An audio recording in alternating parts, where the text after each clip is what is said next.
in a class of 10th board exam, 10 paper are distributed over 5 groups, है ना, as in PCB, mathematics, social science, vernacular, English.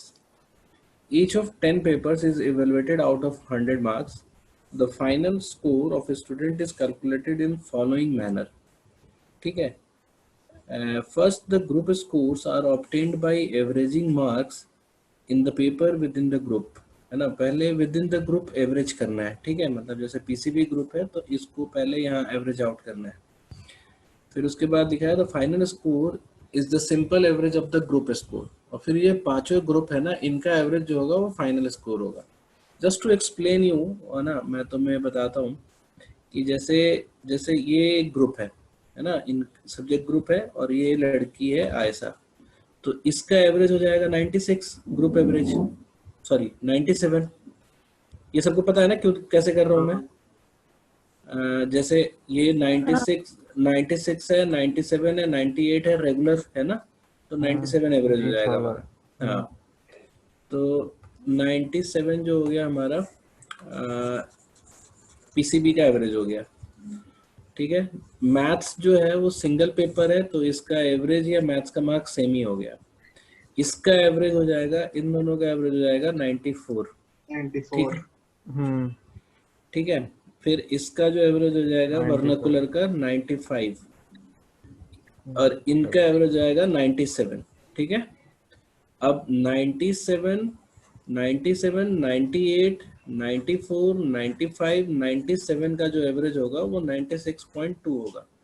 अब ये भी तुम कैसे निकाल सकते हो कि सबको एक ही ले लो, है ना. जैसे सबको आप 94 ले लो पहले, ठीक है. अगर फास्ट करना हो तो 94, अगर सारे ग्रुप का एवरेज 94 ले लोगे तो तीन यहाँ एक्स्ट्रा है ना, 4 यहाँ एक्स्ट्रा है, 4 3 7, ये 94 ही है, यहाँ पे एक एक्स्ट्रा है, 7 + 1 8 और यहाँ पे 3 + 3, 8 + 3 कितना हो गया 11. हाँ, तो 11/5 करना पड़ेगा ना, क्योंकि 5 ग्रुप है, 1 2 3 4 5, 11/5 इज 2.2. तो एवरेज क्या हो जाएगा 94 + 2.2 विच इज 96.2. ये सबको समझ में आ गया कैसे हमने एवरेज निकाला? जी सर. ठीक है. मतलब बेसिकली एवरेज निकालना इज अ स्किल. आप जितने जल्दी समझ लो, अल्टीमेटली ग्रुप एवरेज लेना है और ग्रुप एवरेज लेने के बाद सारे ग्रुप का एवरेज लेना है. That will be the final score of any particular student. ठीक है. तो अब मैं इसको, अब बेसिकली जितना ज्यादा तुम मैथ्स करोगे ना डीआई उतना बेटर होता जाएगा. ठीक है. तो इसलिए मैथ्स के एक्सरसाइजेस खूब सारे करो कि जिससे डीआई में हमें बस डेटा समझने की देर हो, कैलकुलेशन में देरी ना हो. ठीक है. तो उसके बाद बोलता है कि Deepan score in English paper 2 has intentionally be removed from the table. तो दीपन कौन है? दीपन का जो इंग्लिश पेपर 2 का है ये हटाया गया है. तो बेसिकली ये इंटेंशनली रिमूव्ड है, but you can always put the number here क्योंकि बाकी सारे डेटा तो है ही. तो let's calculate this missing part, है ना. जैसे मैंने बोला कि इनका फर्स्ट ग्रुप का एवरेज कितना होगा बताओ? 98 ही रहेगा. 98 ही होगा. 98. अच्छा, अभी 96 इनका फाइनल एवरेज है. ये 95. सोशल साइंस का हो जाएगा इनका 95.5 और वर्नाकुलर का 95 ही रहेगा, है ना. तो अब अगर हम सारे का एवरेज निकालना चाहें तो हम देखेंगे कि दीपन का जो फर्स्ट ग्रुप का है उसका 98 है, which is 2 marks more than 96, है ना. यहाँ 95 है तो ये 1 मार्क्स कम है, हमारे पास एक एक्स्ट्रा रहा. फिर ये यहाँ पे 0.5 कम है तो 0.5 एक्स्ट्रा रहा मेरे पास फाइनली. फिर उसके बाद ये 95 है तो हमको 95 अगर हम हाँ दे देंगे तो हमें 0.5 मिसिंग है अभी. तो अब -0.5 मिसिंग है ना, तो ये वाला जो नंबर है हमको, ये दोनों नंबर है ना, ये हमको एवरेज से 0.5 ज्यादा चाहिए मुझे. तो ये 96.5 का एवरेज चाहिए हमें यहाँ पे. तो 96.5 के एवरेज के लिए जो मिसिंग, हाँ ये वाला 97 हो जाना चाहिए। ये बात आ गई सबको समझ में? हाँ। अच्छा, जिसको क्लियर है ना वो बीच में वो कर मत करो, बोलो मत, क्योंकि जिनका नहीं क्लियर है उनको थोड़ा सा हेल्प मिलेगा, है ना। सो श्रेया, भव्या, ये लोग जो हैं ये लोग थोड़ा ध्यान से सुनोगे। प्रॉब्ली डॉमसन और ये सिद्धार्थ और सौरभ, इन लोगों का क्लियर होगा, है ना। और स्वस्तिका तुम्हारा ठीक है, समझ में आ गया ये कैसे आया? हाँ 97 कैसे आया? जस्ट मैंने मिसिंग मार्क्स मैंने देख लिया, है ना, कितना है। तो दीपन का भी पता चल गया। अब let's go for the question. अच्छा, ये तो क्वेश्चन ही है पहला कि how much did Deepan gets in English paper 2, तो ये हमारा आंसर हो गया। अब सीधा मैं लास्ट पे चलता हूँ, जो तुम लोगों का प्रॉब्लम है। ये बोलता है कि हैड जोसेफ, अग्नि, प्रीतम, Trina each obtained group score of 100 in social science group, then their standing in decreasing order of the final score would be। ठीक है, तो जोसेफ, अग्नि, प्रीतम, ट्रीना, JAPT, यही लास्ट वाले चारों है ना। ये लास्ट वाले चारों को बोलता है कि इनका सोशल साइंस ग्रुप में ना ग्रुप का ही स्कोर हो जाएगा 100। ठीक है, ये क्या बोलता है कि इनका जो ग्रुप स्कोर है वही 100 हो जाएगा। तो ग्रुप स्कोर 100 होने से इनके फाइनल स्कोर में कितना फर्क पड़ता है ये हमें देखना है। ठीक है, तो it will be very easy. थोड़ा ध्यान से सुनना, कोई नहीं बोलेगा अभी, ठीक है। जोसेफ का अभी सोशल साइंस का ग्रुप स्कोर कितना है, जरा ये बताना कोई एक आदमी।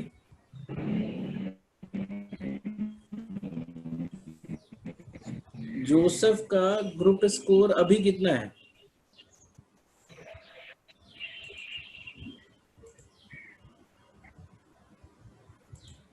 बोलो।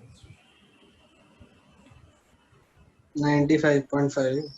हाँ, 95.5 मिड वैल्यू, 95.5 इनका अभी का है। और ये 95.5 बोलता है कि 100 हो जाएगा। तो एक्स्ट्रा कितना मिला मुझे? 4.5। अब ये 4.5 क्या है ना कि ग्रुप में बढ़ जाएगा ना, इनका फाइनल स्कोर जो है 0.9 से बढ़ जाएगा। ये सबको समझ में आ गया? मतलब इट विल चेंज टू 95.9।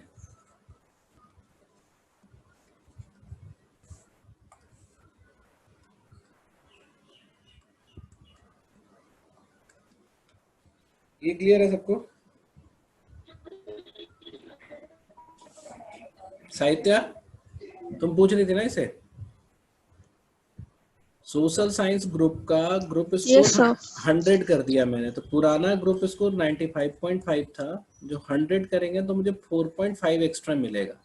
तो जो एक्स्ट्रा आता है तो हम क्या करते हैं, हम सब में बांट देते हैं। तो देयर आर 5 ग्रुप्स, तो 4.5 को 5 ग्रुप्स में बांटेंगे, तो 4.5 बाई 5 अगर करोगे तो 0.9 आता है। तो हमारा फाइनल स्कोर जो है 0.9 से बढ़ जाएगा। सिमिलरली अगर मैं अग्नि का देखूं तो इनका भी 95.5 ही है ना। इफ दिस विल बिकम 100 तो इसका भी 4.5 ही बढ़ेगा, और 4.5 बढ़ने से 0.9 सारे पे बढ़ेगा, तो ये हो जाएगा 95.2। हाँ 95.2। इनका जो है इसका कितना है बताओ? इसका हो जाएगा तुम्हारा 89। ठीक है, ये 89 है, विच विल गो 100, तो इसका 11 का इंक्रीज होगा, और 11 जब पांचों में डिस्ट्रीब्यूट होगा तो 2.2 डिस्ट्रीब्यूट होगा। 2.2 डिस्ट्रीब्यूट होने का मतलब 96.1। ठीक है, फिर इसका अगर हम चेक करेंगे तो ये आ जाएगा तुम्हारा 80, हाँ 89.5, जिसको हम 100 बनाएंगे तो हमें 10.5 बढ़ेगा, और 10.5 को हम 5 से डिवाइड करेंगे तो 2.1 सब में चेंज होगा, एंड इट विल बी 95.8। तो अब डिक्रीजिंग ऑर्डर में कौन कौन सा है? जोसेफ, ट्रीना, नहीं सॉरी, प्रीतम, जोसेफ, ट्रीना, अग्नि, जे सॉरी प्रीतम, पहले प्रीतम होगा, प्रीतम जोसेफ, PJTA, तो PJTA हमारा आंसर होगा, पहला वाला ही आंसर होगा। ठीक है, तो ऐसे करके आप इसको इजीली कर सकते हो। ये हो गया क्लियर सबका? ठीक है। जिसके जिसके उसमें वो है क्या बोलते हैं, आवाज आ रही हो, वो अपने आप को म्यूट कर लो बीच बीच में। somebody is on chat। ठीक है डॉमसन, ओके। सिद्धार्थ नहीं है आज, ठीक है, ओके। तो अब ये सबको कंफ्यूजन है ना कि इसमें क्या कह रहा, नहीं समझ में आ रहा। ठीक है, हाँ। तो चलो मैं पढ़ता हूँ, है ना, और देखा जाए इसमें क्या कहता है, and we shall try to understand as much as possible, जितना हमसे समझ में आएगा। ठीक है, ये बोलता है कि mathematicians are assigned a number called Erdos number. ये पता है तुम्हें, ये मतलब इट्स रियल टाइम इवेंट, मतलब अभी भी अर्डोज नंबर होता है, ऑल्दो अब इसका फ्रिक्वेंटली यूज कम है क्योंकि पॉल अर्डोज जो है वो उनकी डेथ हो गई बहुत पहले, तो अब इतना रिलेवेंट नहीं रह गया, बट उस टाइम में Erdos number was a big game, मतलब अच्छा लगता था लोगों को इसका खेल खेलने में। और तुम्हें पता ही है मतलब मैथमेटिक्स में लोग ऐसे करते ही हैं थोड़ा बहुत पागल टाइप। तो mathematician are assigned a number called Erdos number named after famous mathematician Paul Erdős. Only Paul Erdős himself has an Erdős number 0. केवल पॉल अर्डोज का अर्डोज नंबर 0 था। तो अब तुम समझ ही गया होगा कि जितना कम अर्डोज नंबर उतना बेटर है। So any mathematician who has written a paper with Erdos has an Erdos number 1। इसके साथ जो भी लोग पेपर लिखे हैं उसका अर्डोज नंबर 1 है, चाहे एक लिखे हो चाहे दो लिखे हो। ठीक है, if any other mathematician, the calculation of his or hers number is illustrated as below। ठीक है, ऐसे बताया, suppose that a mathematician X has co-authored a paper with several other mathematicians। From among them, mathematician Y has the smallest Erdős number। Let the Erdős number of y be small y, then x has an Erdős number of y plus 1। अब इसी चीज को तुम्हें समझना है कि जैसे मान लो कि एक पर्सन x है जो अलग अलग Erdős नंबर वाले के साथ पेपर लिखता है, जैसे मान लो कि एक के 5 है, एक का 4 है, एक का 2 है, एक का 8 है।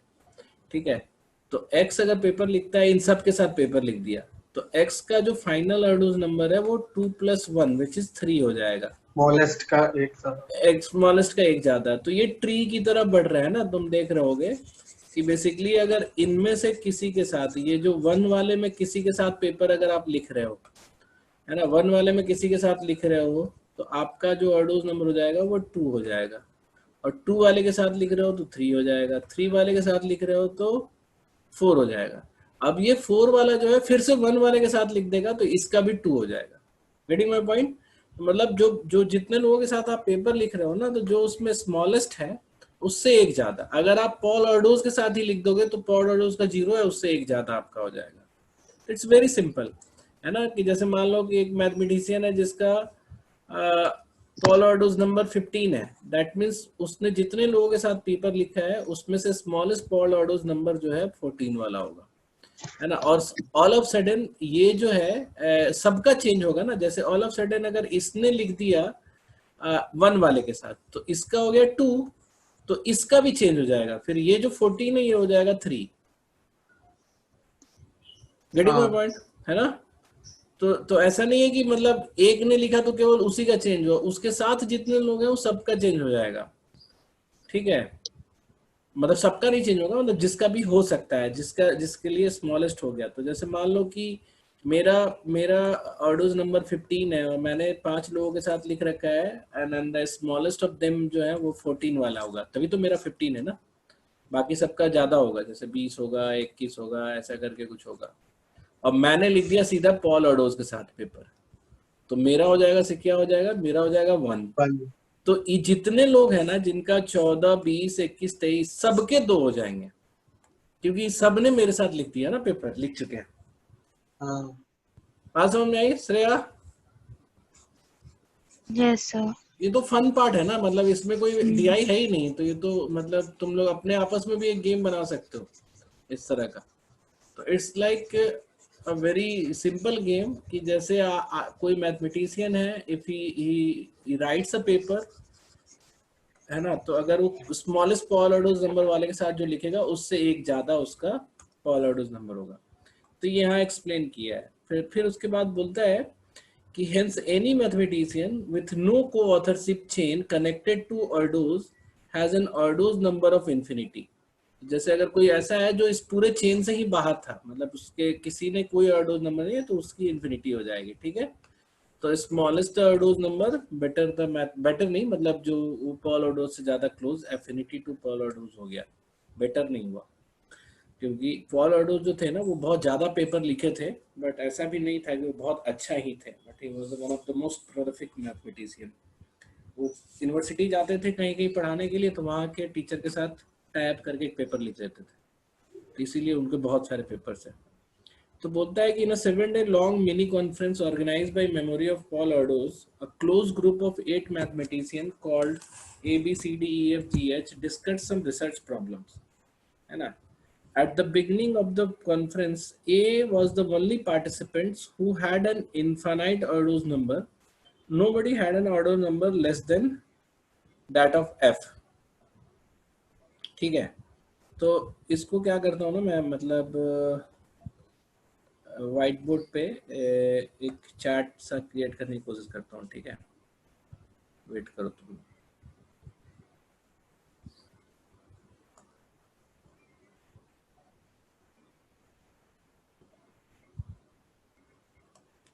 व्हाइट बोर्ड दिख रहा है तुम लोगों को? जी सर। हाँ दिख रहा है। हाँ, तो A B C D E F G 8 थे ना, एच। तो ये बोलता है कि एक मिनट,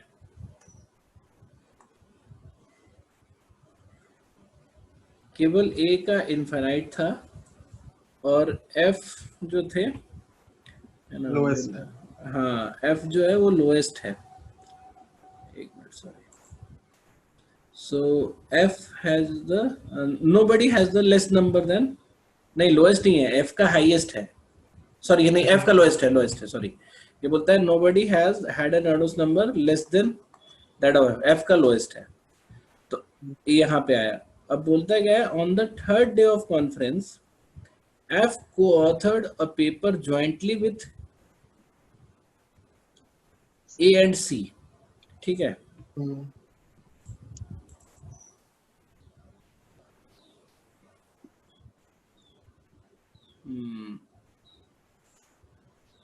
एक मिनट रुक जाओ।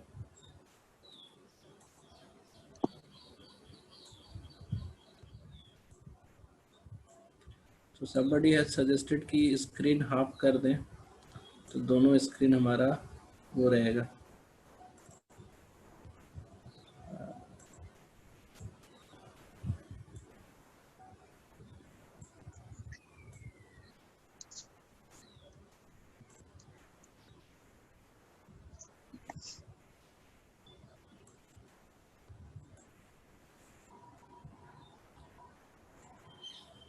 तो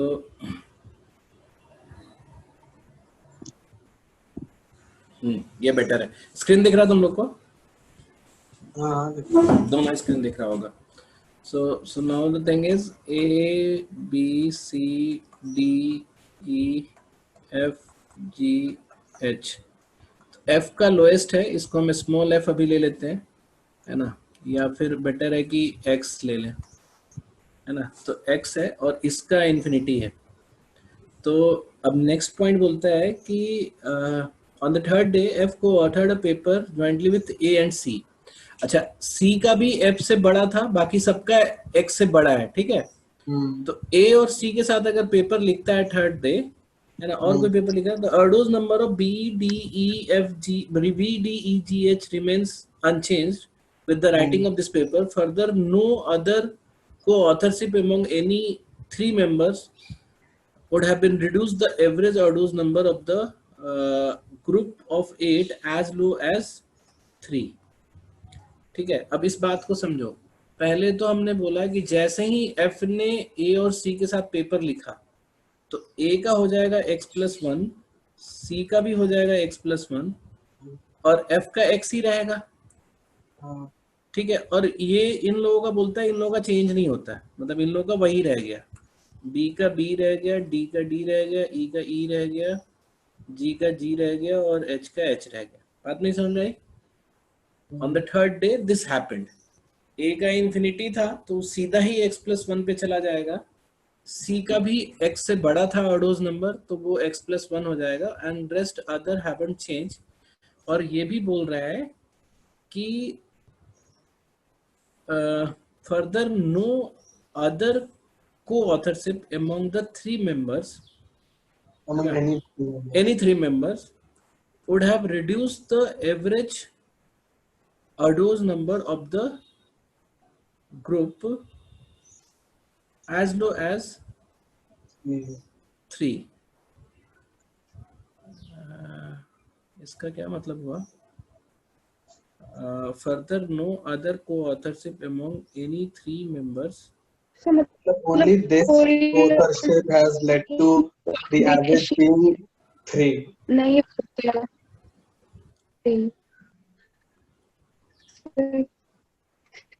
तक नहीं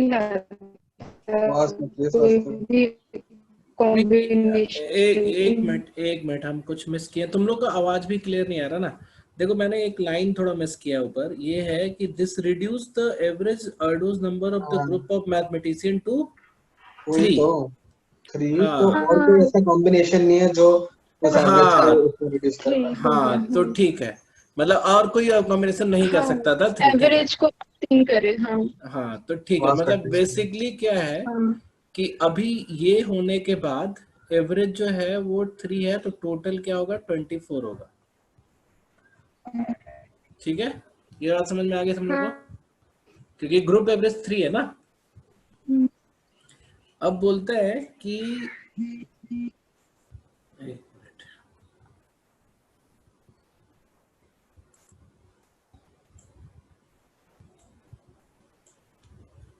अब बोलता है कि eight the end of the third day 5 members of the group had identical Erdos number while the other 3 had Erdos number distinct from each other, है ना। तो 5 members जो है आइडेंटिकल होंगे, ठीक है, और अदर 3 जो होंगे वो डिस्टिंक्ट होंगे। तो, हाँ तो हमें बेसिकली उनमें से 2 तो यही डिस्टिंक्ट होगा, आइडेंटिकल होगा। हाँ तो ये जो x+1 है ना, यही बाकी के 3 के भी होंगे। हाँ है ना, मतलब कुछ 3 लोगों के लिए, और ये f का हो जाएगा x, ठीक है, और रेस्ट अदर के ज्यादा होंगे। तो अगर हम इसको बनाना चाहें, जैसे मान लो कि अगर हम x+1 को B और D को भी अगर दे दिया, नहीं मतलब किसी को भी दे दिया, हम ऐसा बनाना चाहते हैं कि एक x है, 2 5 जो है वो x+1 है। 5 into x+1। हाँ और बाकी 2 जो है मान लो कि y और z है, 5 1 6। ठीक है। हाँ तो 5 है। हाँ तो अब अगर हम x को क्या रख सकते हैं, जैसे अगर हम ये इक्वल वाले को अगर 2 2 रखें तो पॉसिबिलिटी है कि ये 1 होगा, और ये 2 डिस्टिंक्ट नंबर कितने हो जाएंगे, इसका स्कोप क्या हो जाएगा, इन दोनों का सम कितना हो जाएगा, 10 + 1 11, और आपके इसका हो जाएगा 13 का स्कोप हो जाएगा। ठीक है, 24 हो जाएगा। हाँ अच्छा, इसका 1 1 रखते हैं तो ये 0 हो जाएगा, मतलब उस वन केस में मतलब पॉलार्डो से हाँ, तो ये तो हो नहीं हाँ। सकता है ना कि F 0 नहीं हो सकता ना, क्योंकि वो पॉलार्डोज ही हो गया, तो 1 की पॉसिबिलिटी नहीं है, मतलब 1, हाँ, वी कैन नॉट कीप 1। और तो 3 अगर 3 रखेंगे 15 तो 15 ये हो जाएगा और ये 2 होगा, तो 17 there is no point to have 2 distinct number here. दो डिस्टिंक्ट यहाँ पे नहीं होगा ना फिर, क्योंकि हमें एक मेकअप करना है इसका, 3 और 2 रहेगा। है ना। तो अगर हम कुछ भी रखेंगे, है ना, क्या? सात। मेरा पॉइंट है ये इनका सम हो गया 15, ठीक है, हाँ 17 हो गया टोटल। इसका होगा 17, दो मिला के बच गया तुम्हारे पास 8, ठीक है। 7 ना? 7 सर, हाँ 24। 7 बच गया, सॉरी, हाँ 7 बच गया। अब 7 को दो ऐसे नंबर में बांटो जो 2 भी नहीं है 3 भी नहीं है, ग्रेटर देन 3, ऐसा नहीं बांट सकते ना। अच्छा हाँ करेक्ट, 4 3 बांट सकते हैं या फिर 2 5 बांट सकते हैं। हाँ, तो किसी ना किसी के इक्वल हो जाएगा, तो बेसिकली ये भी नहीं हो सकता हमारा। हाँ तो क्योंकि अब 1 हमारे से पास, 2 हाँ, हो तो जाएगा। हमारे पास यही कॉम्बिनेशन हो सकता है एक ही। तो इट्स सही लाइक, है। हाँ, इट्स लाइक एक ये हो जाएगा 2, ये हो जाएगा 2, F का हो जाएगा 1 एंड 3 ऑफ दीज रेस्ट, है ना, इनमें से 3 मतलब B D E G H, इनमें से 3 के पास 2 है और बाकी 2 के पास जो है टोटल सम 13 है। और ये 13 का सम कैसे भी हो सकता है, 4 9 हो सकता है या 5 8 हो सकता है, and that should be distinct होना चाहिए, अलग हो सकता है, ठीक और है। या 6 7 हो जाएगा, इन तीनों में से कोई होगा, ठीक है। 7 हाँ, तो हमारे पास ये हमारा बना। अब नेक्स्ट हम पढ़ते हैं क्या बोलता है। बोलता है कि eight the end of the third day, ये हो गया 10 3 की नहीं हो सकता? 10 3, हाँ 10 3 भी हो सकता, नहीं 10 3, हाँ सॉरी, हाँ 10 3 भी हो सकता है, हाँ। ठीक है, हाँ 10 3 भी हो सकता है, ठीक है, क्योंकि 1 है और 2 है, ठीक है।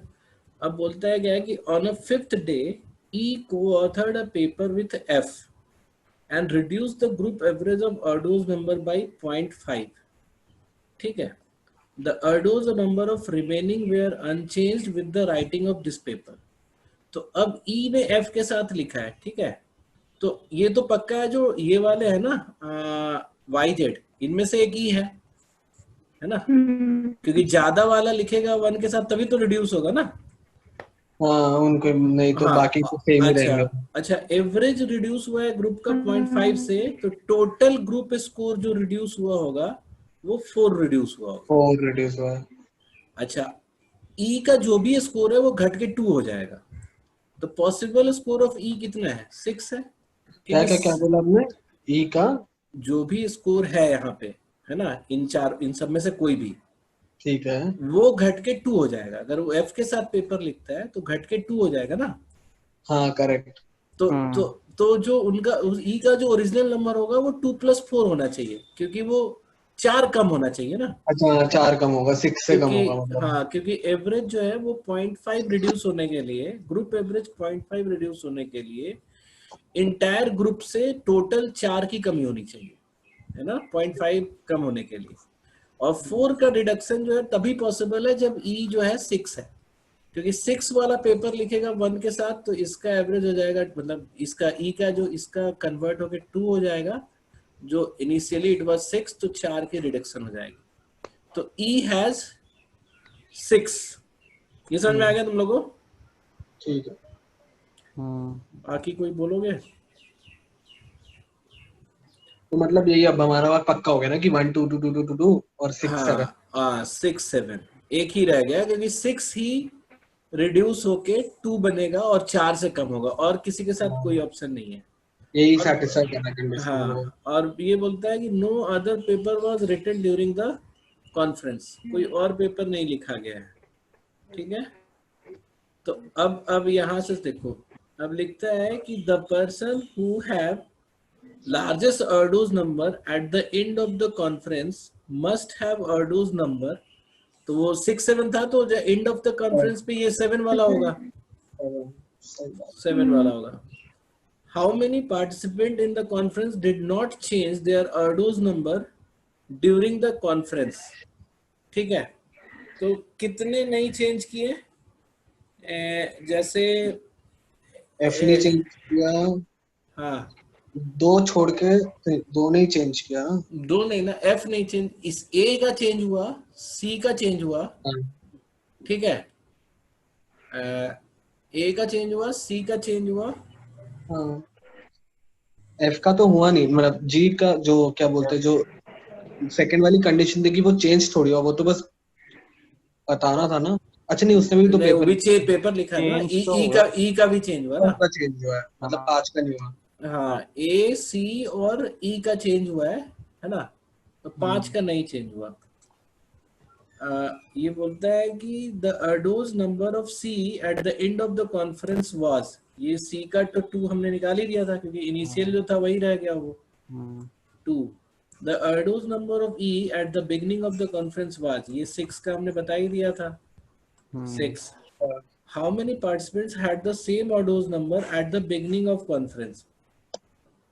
एट द बिगनिंग जैसे हम कैसे बता सकते हैं कि सी का पुराना कितना था, है ना, तो सी का हो सकता है कि 6 के बराबर हो या फिर 7 के बराबर हो, है ना। तो ये हम नहीं बता सकते ना कि किसका किसका सेम था, तो ये कैन नॉट बी डिटरमाइंड हो जाएगा। 9 वाला क्या था सर, एक और बताना। ई का ई का एट द बिगनिंग ऑफ हाँ, कॉन्फ्रेंस। तो 6 ही होगा ना। क्यों सर? सर ये 6 वाला समझ में आया मुझे। 6 कैसे? अरे यही तो हमने निकाला था ना कि ई जो बोला इसने, थर्ड वाला पॉइंट बोला, लास्ट वाला पॉइंट बोला 6 तो एफ का था ना। ई का था, ई को offered as paper with F, तो ई ने ई को अच्छा वो एफ तो वो था, हाँ। ई जो है एफ के साथ को ऑथर्ड किया, तो ग्रुप एवरेज 0.5 से कम हो गया। हाँ मतलब जो ई का ही तो स्कोर कम होगा ना, एफ का तो 1 है ही, तो अगर ई एफ के साथ लिखेगा तो ई का स्कोर कम होगा, और कितना कम होना चाहिए, 4 से कम होना चाहिए। यार का। तो ई का फाइनल स्कोर तो ये पक्का है कि 2 होगा, 1 से ज्यादा, क्योंकि ई अगर एफ के साथ पेपर लिखेगा तो एफ से 2 होगा, और 4 कम होना है तो ई का गारंटीड 6 होना चाहिए था इनिशियली, अच्छा तभी तो 4 कम होगा ना, इसीलिए हमने इसको कंफर्मली आई टोल्ड यू कि ई का 6 ही होगा। ओके। लास्ट का 3 क्यों नहीं होगा? How many participants had the same Erdos number at the beginning of the conference. ऐसा कैसे बता सकते हैं, जैसे 5 लोगों का यहाँ पे बता रहा ना कि हाँ 5 लोगों का सेम था तो 2 का हाँ। चेंज हुआ था, तो 3 लोगों का तो सेम होगा ना कभी ना कभी, और 8 ही लोग हैं टोटल, और एक आदमी उसमें नहीं, वो तो जो सेम था तो ये कितना था ये नहीं गारंटी है ना सी का। ए और सी का जैसे पता नहीं ना कि वो एक का तो चलो पता है कि हमें इन्फिनिटी था, लेकिन सी का सॉरी कहाँ से रिड्यूस हुआ हमें नहीं पता ना, ये हाँ सी तो का। सी का कितना भी हो, सेम बोल रहे ना, सेम ऑर्डोस नंबर कितने लोगों का था, हाँ, सी सी का का तो सेम हो सकता था ना। तो सी भी तो सेम हो सकता था। तो सी अगर सेम होता तो एवरेज चेंज नहीं होता ना। एवरेज चेंज नहीं होता, एवरेज तो इसके कारण भी तो चेंज हो सकता था ना ए के साथ। नहीं, अगर ए को हटा दिया हमने हाँ, तो 7 लोग हैं उस टाइम हाँ, आपके पास, ठीक, हाँ, और बाद में 5 लोगों का सेम हो गया, हाँ, ठीक, ए और सी का चेंज हुआ, तो हाँ, 3 इनमें से पहले से सेम होगा ना, इन 7 में से, हाँ, ठीक, 3 का हाँ, सेम होगा, और आप एफ का पता ही है हमें, हाँ, एफ का तो 1 पता है। तो 7 में से एक और चला गया, 6 हो गया। जब 3 का सेम ही है तो बाकी जिसका भी अगर सेम हो जाए तो क्या दिक्कत है? नहीं, मैं ये कह रहा हूँ ना कि जैसे ए का पता चला कि बाद में 2 हुआ है, सी इनिशियली 2 क्यों नहीं हो सकता था? हाँ नहीं, इनिशियली बताना ना, मैं बिफोर x+1। क्योंकि बोला ना एट द बिगनिंग बोला, तो हो सकता है कि सी बिगनिंग में भी 2 ही रहा हो। हाँ अगर एफ जो है ए और सी के साथ पेपर लिखा है तो दोनों का 2 हुआ, लेकिन अगर सी का 2 ही होता तब तो 2 ही रह जाता ना, इसलिए मैंने बोला, एक सेकेंड, क्योंकि सी के गारंटी नहीं है। और एक लाइन इसमें लिखा है हालांकि कि no other combination would have changed as low as 3, तो वो तो अगर हम 7 के साथ, मतलब अगर हम इसका 2 ले भी लेते हैं तब भी हम 6 या 7 के साथ पेपर लिखवाते तो 3 पे नहीं आता कभी। समझ में आ रहा है ना? तो सी का बेसिकली 2 भी हो सकता है और सी का उससे ज्यादा भी हो सकता है, 2 3 4 5 6 कुछ भी हो सकता है। ठीक है। अरे ऐसे आवाज निकालोगे, क्लास है ये। उतर के बाद स्कूटर चला रहे हो तुम क्या? ठीक है, चलो अब ये पढ़ते हैं हम लोग, ये स्टॉक वाला। ठीक है, स्टॉक वाला तुम लोगों ने अच्छे से ट्राई किया था। हाँ वो हुआ भी था काफी हद तक, लेकिन वही फंस गए। कि बेटर है कि पहले ये वाला कर ले, 16 to 20 वाला। 16 to 20 ठीक है। 16 to 20 वाला ही कर लेते हैं पहले। ठीक है,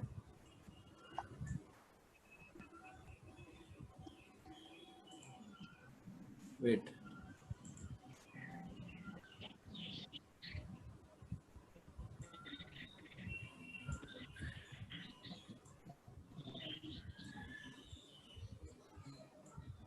सिक्सटीन टू 20 बोलता है कि just a minute. A significant amount of traffic flows from point S to T in one day street network shown below. Point A, B, C, D are junction in the network, and the arrow marks the direction of traffic flow. The fuel cost in rupees for traveling along the street is indicated by the number adjacent to the arrow representing the street. ये सब fuel cost है. Motorist traveling from point S to T would obviously take the route for which the total cost of traveling is minimum. If 2 and more routes have the same least travel cost, then motorist. Mute कर दो sir आप please, आवाज cut रही है आपकी भी इसलिए। मेरी भी कट रही है क्या? हाँ वो बहुत सारा आ रहा है ना आवाज इसलिए। ठीक है,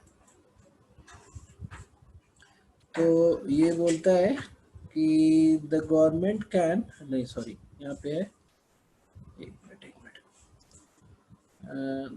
टोटल कॉस्ट जिसका जब 2 or more routes have the same travel cost, same least travel cost, the motorist would add indifferent between them as the traffic gets evenly distributed among the least cost route. ठीक है, the government can control the flow of traffic by levying appropriate toll at each junction.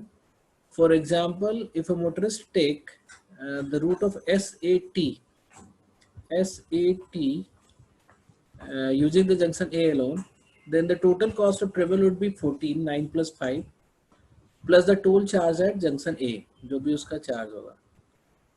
तो अब बोलता है कि 16, अच्छा अब question है 16 है, if the government wants to ensure that all motorists travel from S to T pay the same amount fuel cost plus toll combined regardless of the route they follow, and the street from B to C is under repair.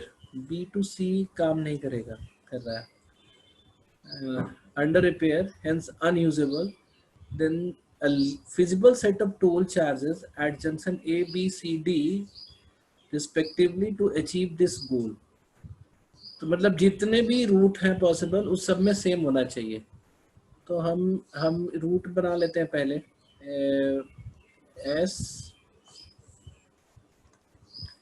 SAT, फिर तुम्हारा B से आपको जाना ही पड़ेगा A पे, और फिर T, फिर आपका हो जाएगा और B से कोई ऑप्शन नहीं है क्योंकि B to C क्लोज है, SD, फिर C, फिर कहाँ से कहाँ जाना है? S से T जाना है ना, तो SDCT। अच्छा अलग अलग कॉम्बिनेशन। सारे लिख दे रहा हूँ ना, इस सब में उसके बाद इक्वल कर देना है हमें। तो ये सब में हमें इक्वल कॉस्ट रखना है। तो जैसे ये हमारा इधर है 9, 5 प्लस A का टोल, ठीक है, तो ये हो गया 9 + 5 + स्मॉल ए। ये बोलता है हमारा 2 B2 ए जाने में हमारा 2 और ये 5 है, तो ये हो गया 2 मतलब 2 + ए प्लस सॉरी ये SB80 जा रहे हो क्या?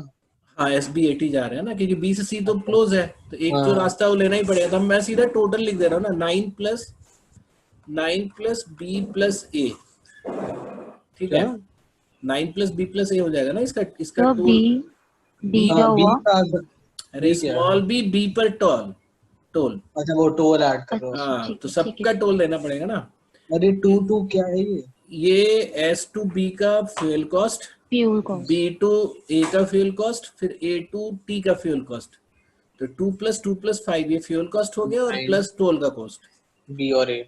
हाँ ये इसका लगेगा, इसमें 7 है, इसमें 1 है, इसमें 2 है, तो इसमें जो हमारा कॉस्ट लगेगा 10 10 + B प्लस + C। हाँ D + C, और इसका जो है 7 है, D + 13 है, तो ये 13 13 + + D।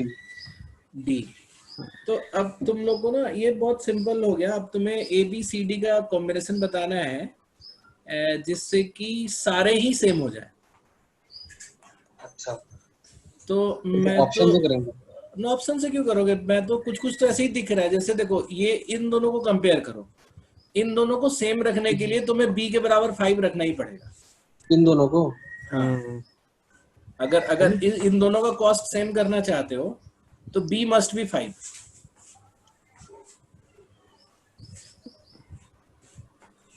समझ में आ रहा है सबको?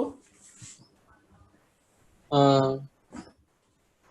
नहीं समझ में आया? पाँच। अरे हाँ, इन दोनों कॉस्ट में 9 भी है और A भी है, और एक यहाँ 5 एक्स्ट्रा है और यहाँ B एक्स्ट्रा है। अच्छा वो अच्छा ठीक है। तो B तो मस्ट बी इक्वल टू 5 ना, क्योंकि A की कोई भी वैल्यू रखोगे तो दोनों जगह आएगा, प्राइस हो जाएगा सेम। है ना। तो B का आ गया हमारा 5, ठीक है, B का 5 आ गया। अब हमें इक्वल कॉस्ट रखना है, तो अब मेरा जो टोटल कॉस्ट है वो 14 + A है ना, और B है जो हमारा 5 है, ठीक है। अब हम इसको इन दोनों को सेम करना चाह रहे हैं ना। B का टोल 10 7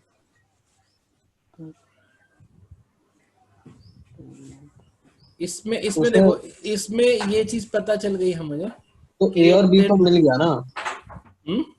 डी तो भी हमें मिल गया, सी A तो और B मिल मिल गया, मतलब अब C भी तो मिल जाएगा। हाँ C भी मिल जाएगा ना।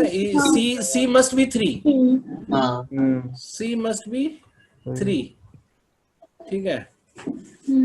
अब बोलता है कि अच्छा, अब ये फिजिबल बोला है ना, फिजिबल सेट, तो 5 और 3 के साथ हम कॉम्बिनेशन बना लेते हैं ना, कि अब अगर ऐसा कुछ ले लें, ये तुम्हारा कितना हो गया, 13 + D है और ये 14 + A है, तो D और A में फर्क कितना होना चाहिए?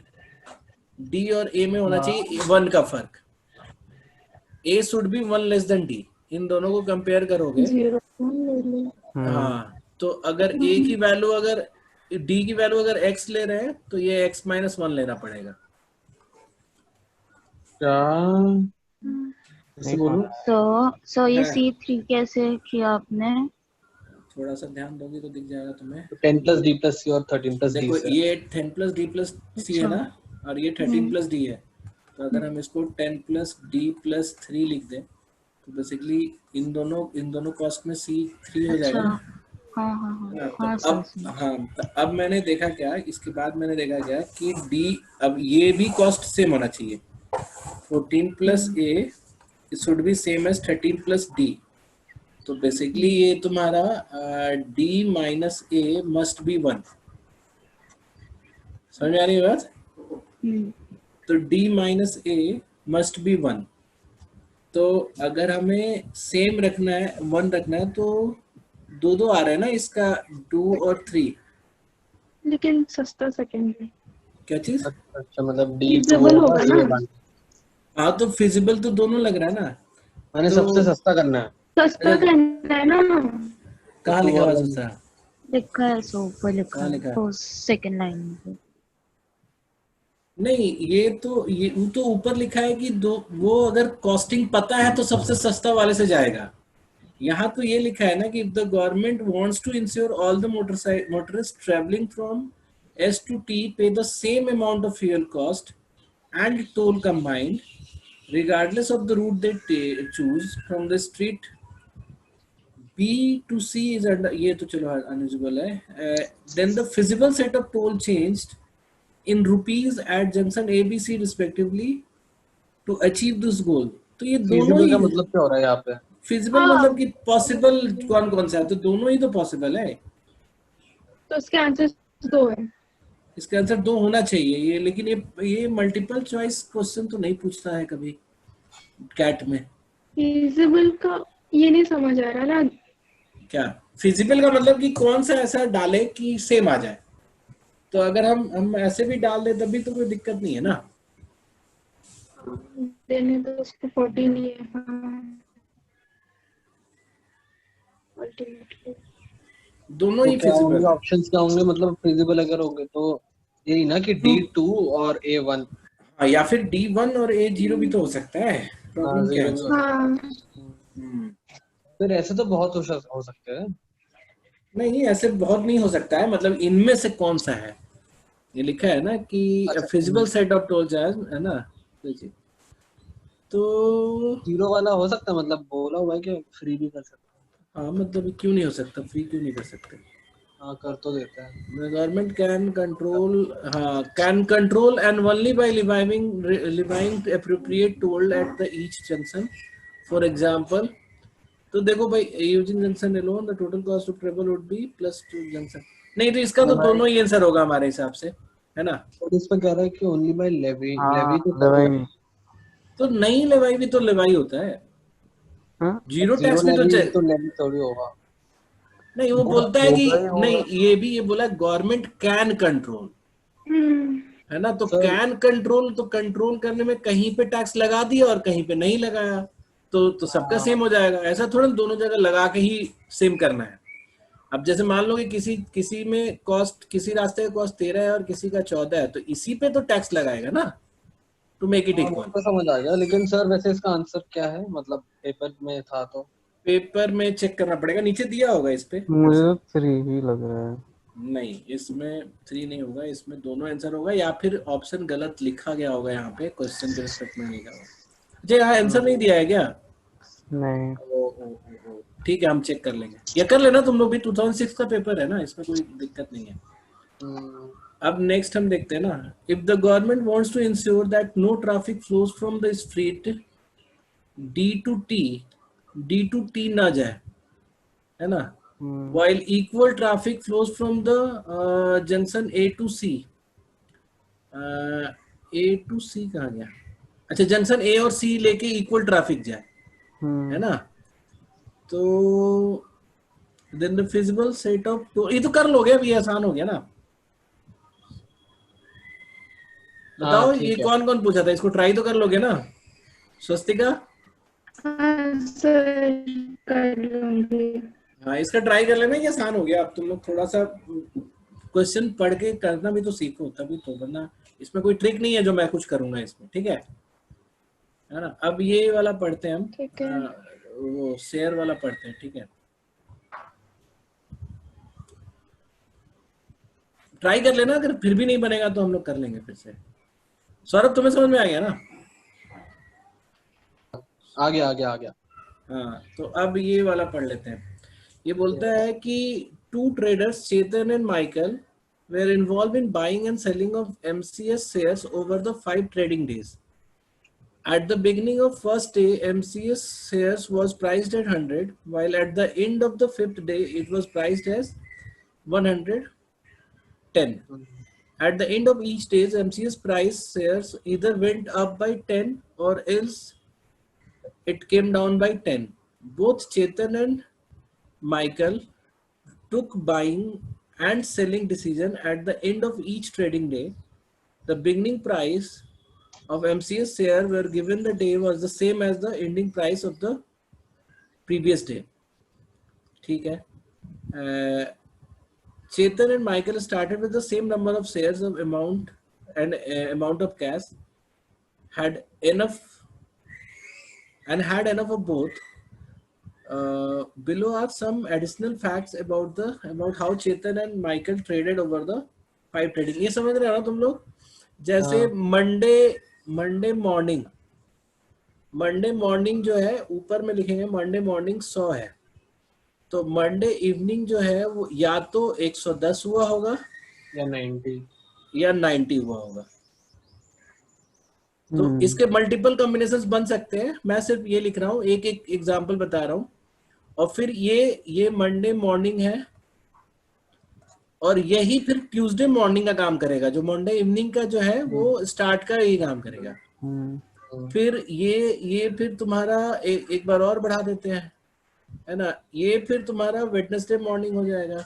फिर एक बार और बढ़ा दो, फिर ये थर्सडे मॉर्निंग हो जाएगा. फिर इसके बाद घटा दो, ये फ्राइडे मॉर्निंग हो जाएगा. और एक फ्राइडे इवनिंग पे जाएगा ये, ठीक है, क्योंकि 5 दिन हो रहा है ना. तो फ्राइडे इवनिंग पे ये घट के 110, मतलब ये फाइनल प्राइस जो है ना 110 हो जाना चाहिए. तो उसके तो बहुत कॉम्बिनेशंस होंगे. हाँ एग्जैक्टली. अगर ये 100 से शुरू होगा और ये 110 पे आ जाना चाहिए. सर वो तो हाँ। अब ये कैसे भी ना पीछे जाके भी आगे जा सकता था, आगे पीछे भी कर सकता था. मेरी बात समझ आ रही है ना? 3 बार आगे जाके भी. हाँ, तो मल्टीपल कॉम्बिनेशन बन सकते थे. तो हम इसके सारे कॉम्बिनेशन नहीं बनाएंगे क्योंकि अभी कोई पॉइंट नहीं है उसका. बस ये तुमको समझाना था कि eight the end of the day, मतलब पहले मंडे का एंड, ट्यूसडे का and, and which will be the same Wednesday का मॉर्निंग पॉइंट, है ना. ट्यूसडे का and, Monday and, Tuesday and, Wednesday and, Thursday and, और ये फ्राइडे एंड का प्राइस है ना. और ये है नहीं, ये मतलब एज एन एग्जांपल है.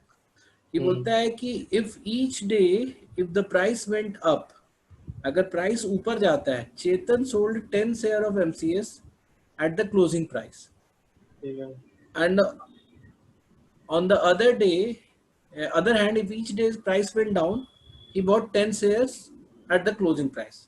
ठीक है. बढ़ता है तो बेच देता है और घटता है तो 10 और खरीद लेता है. If on any days the closing price was 110, above 110, then Michael sold 10 shares of MCS, है ना. While if it is below 90, he bought 10 shares, all at the closing price. तो चेतन का स्ट्रेटजी क्या है कि रोज बदलता है. माइकल का स्ट्रेटजी क्या है कि फिक्स है. 110 के ऊपर है तो वो बेचेगा और 90 के नीचे है तो बेचेगा. ठीक है. हाँ, चेतन का डायरेक्शन पे है, बढ़ेगा. हाँ, चेतन का तो वो एंड रिजल्ट पे है कि डे एंड पे वो डिसाइड करेगा.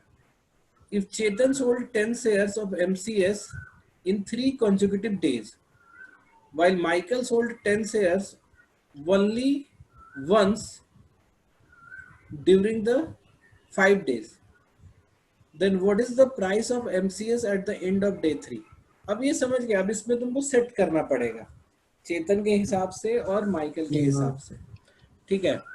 तो जैसे अगर हम 3 कंसेक्यूटिव डे में चेतन से बेचवाना चाहते हैं 10 शेयर्स, ठीक है, तो ये जरूरी नहीं है कि मंडे एंड से ही बेचना शुरू कर दे, क्योंकि 5 दिन वो डिसीजन लेगा ना, मतलब 4 दिन.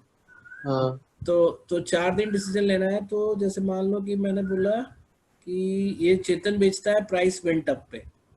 ठीक है. तो अगर मैं चेतन की प्राइस को 3 कंसेक्यूटिव डेज बढ़ाऊं तो पहले 110 कर दूं, फिर ये मतलब सेकंड डे पे. हाँ, मतलब सेकंड डे स्टार्ट पे. फिर 120 कर दूं, फिर 130 कर दूं, है ना. और फिर 2 बार घटा दूं 120 करके और 110 करके ले आऊं यहाँ पे, है ना. एक तो ये तरीका हो सकता है. बट इसमें प्रॉब्लम क्या है कि इसमें माइकल बोलता है ना कि माइकल ने केवल एक ही बार बेचा है। हाँ Michael sold 10 shares only once during the 5 days। तो हाँ, अगर इस तरीके से करे तो माइकल यहाँ भी बेचेगा, 3 बार यहाँ भी बेचता है, 4 बेचेगा, बार और बेचेगा। यहाँ नहीं 3 ही बार बेचेगा ना, मतलब ज्यादा है, 110 से ज्यादा अच्छा। पे बेच रहा है। अच्छा 120 130 120 पे। हाँ, तो इसलिए ये वाला तो नहीं बैठेगा। चेतन के लिए फिर से एडजस्ट करेंगे हम। तो पहले हम कर देते हैं 90, हाँ सॉरी 90 100 से शुरू हो रहा है ना, 90 कर देते 100 हैं। से 90 फिर अब 100 इसके बाद बढ़ाते हैं 100, 110 110, हाँ, 120 और फिर घटा के 110 पे ले आते हैं। हाँ एक बार वो तो इसमें चेतन जो है 3 यहाँ बेचेगा, यहाँ बेचेगा, यहाँ बेचेगा, और माइकल जो है एक ही बार बेचेगा। तो ये हमारा सेट कर गया। हाँ और ये अगर सेट कर गया तो ऑन द 3rd डे, पूछा है ना, on the 3rd day, at the end of the 3rd day, तो end of the 1st day, end of the 2nd day, मतलब start end of of the, हाँ, end of the 3rd day हमारा start of 4th कैसे हुआ? End of 3rd day अच्छा means sorry एक minute, ये end of the 1st day ये है, and of the 1st day ये है, and of the 19 2nd day ये है, and of the 3rd day, 110। तो इसका आंसर 110 हो जाएगा। ये सबको समझ में आया क्या हुआ? एनीवन? बोलो। स्वस्तिका, सर हाँ सर। श्रेया, तुम्हें समझ में आया? हाँ जी सर, आ गया। हाँ, इसको ट्राई करोगे हो जाएगा। देखो डीआई के है ना, थोड़ा टाइम लगता है एडजस्ट करने में, बट ये मान के चलो ना तुमसे हो जाएगा, तो हो ही जाएगा। हाँ सर, अब तुम बताओ क्या